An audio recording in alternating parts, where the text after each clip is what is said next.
Ransomware is real, people. I don't understand how prominent security experts and influencers, as well as the chief information security officers, are going on podcasts and going on interviews saying that okay, people are hyping up the ransomware threat too much, and that they're fear mongering and things like that. Have you ever been hit by ransomware? I've worked with hundreds of companies that have been victims to ransomware, and of all sizes, large enterprise as well as small businesses.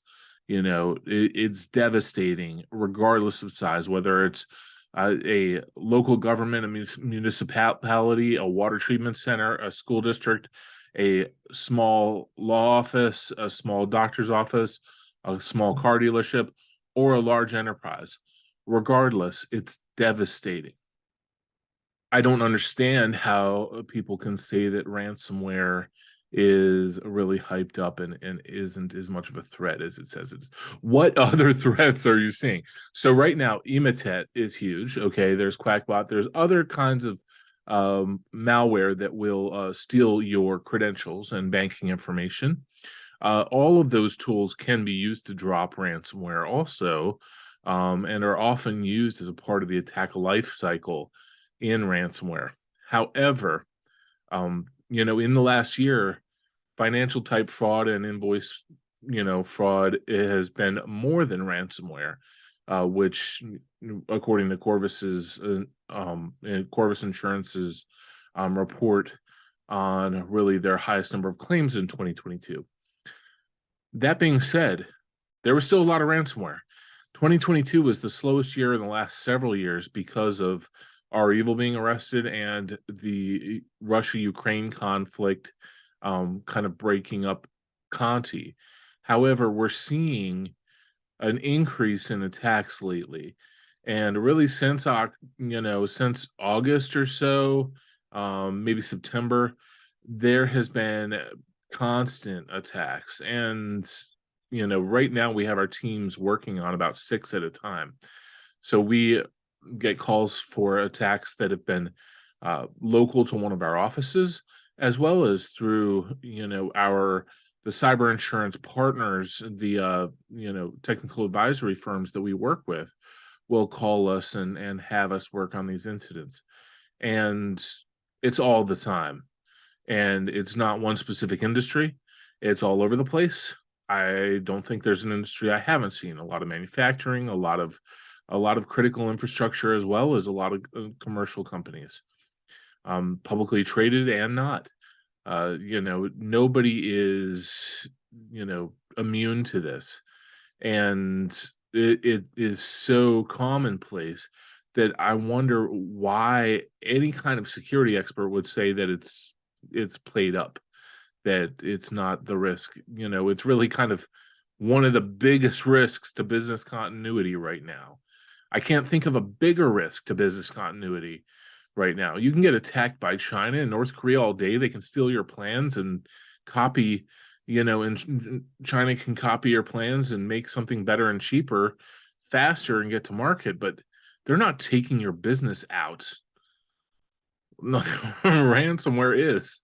It's, and people are like, well, I have backups. Your backups almost always are fully encrypted, so they're unusable. The only backups you're going to ever be able to restore from in ransomware are immutable backups, which are, immutable cloud storage, like an immutable cloud storage solution, or something on-prem that is immutable storage. There's only a few vendors out there that are like this. So when you have a normal backup vendor, Commvault, Veeam, Acrona, Zerto, and a NAS, and you think you're going to recover from ransomware, you are not. That backup storage will be encrypted, your backup server will be encrypted, and you'll have no way to get back up and running. That's just how it is. So when we're talking about ransomware, and I'm talking about it from firsthand experience from working hundreds of incidents and seeing the kinds of things that happen, and people saying, oh, well, the SAN snapshots have got me, I'll just bounce back to my SAN snapshot. Well, what if the attacker gets your sand creds? I've seen that happen, and nuke your snapshots. You know, oh, well, EDR is going to save us. I've seen a lot of times where people have had EDR and it was either misconfigured, didn't catch the threat, or the attacker was able to get a hold of your EDR console and disable EDR. So, where there's a will, there's a way, and attackers usually have a very uncanny capability of finding out the loopholes in your network. If you can only access certain things from an admin machine, that's where the attacker is going to be accessing things from too. Anyway, so you know, I know that I'm not paranoid when I'm talking about ransomware because I'm dealing with it every day. I'm seeing it in the wild every single day. I'm seeing the devastation that it can do to businesses. The downtime is usually not short. If you can get back up in 72 hours to a week or two, you are fast with ransomware. I've seen ransomware recoveries take months. So, it is not a thing to play with. It is something to take very seriously. So, when you're thinking about risk to your business as a security engineer or a security executive, a CISO, you're thinking about a couple things. You're thinking about your CIA triad, obviously. You're thinking about compliance, regulatory risk, and expectations and contractual risk. Um, and you're also thinking about, business continuity. And ransomware is literally the only threat right now, well, other than Wiper, which will screw up all of that. Well, Wiper doesn't screw up confidentiality, ransomware does, because they take your data and exfiltrate it. Um, right, ransomware hits all three, confidentiality, integrity, and availability. So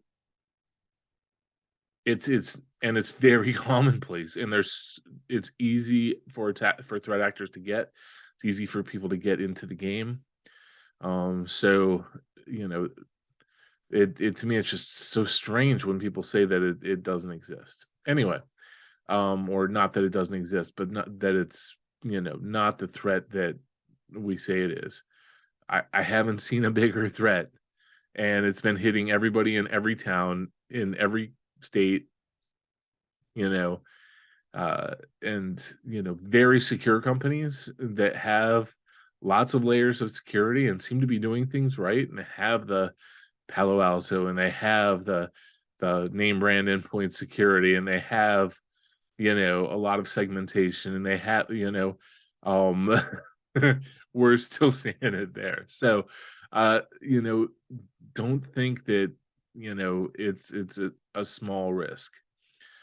So what to do about ransomware? So immutable backups are the one thing I said, but approaching with a zero trust methodology. So any VPN, make sure you're inspecting that traffic and doing threat protection and threat detection on that traffic.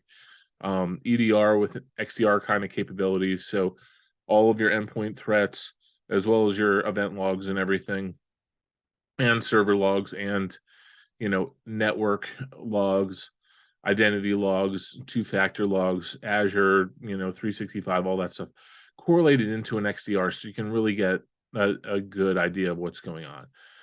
This is kind of the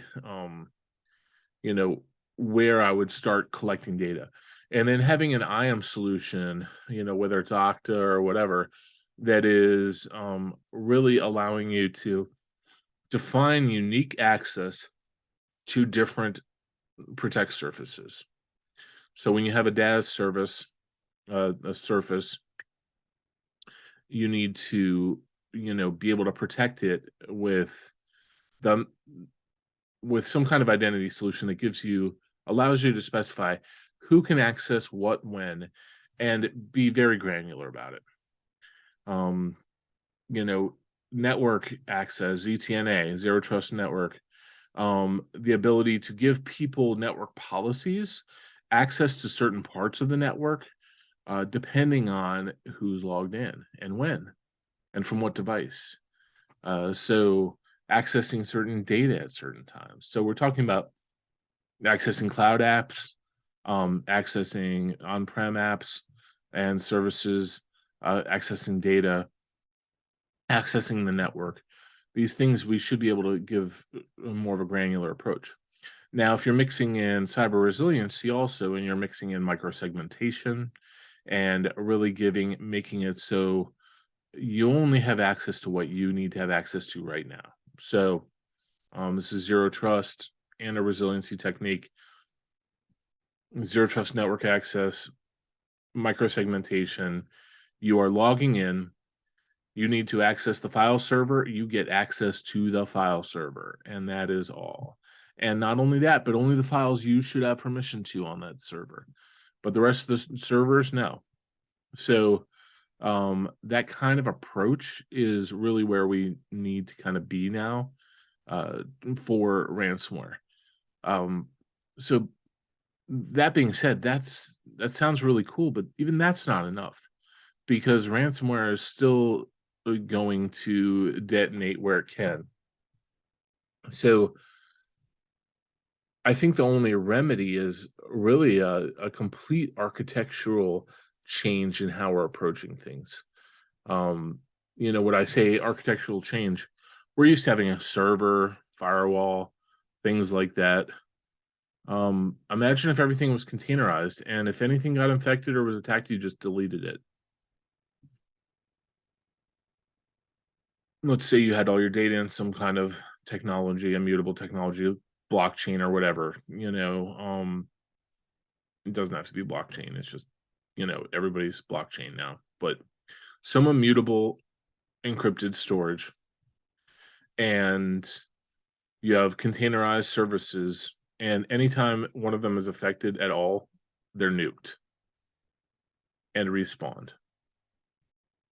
That's a pretty effective way to make ransomware not matter. But again, it takes a whole architectural change to get there. But ransomware is real. Don't pretend it's not real. Thanks. Bye.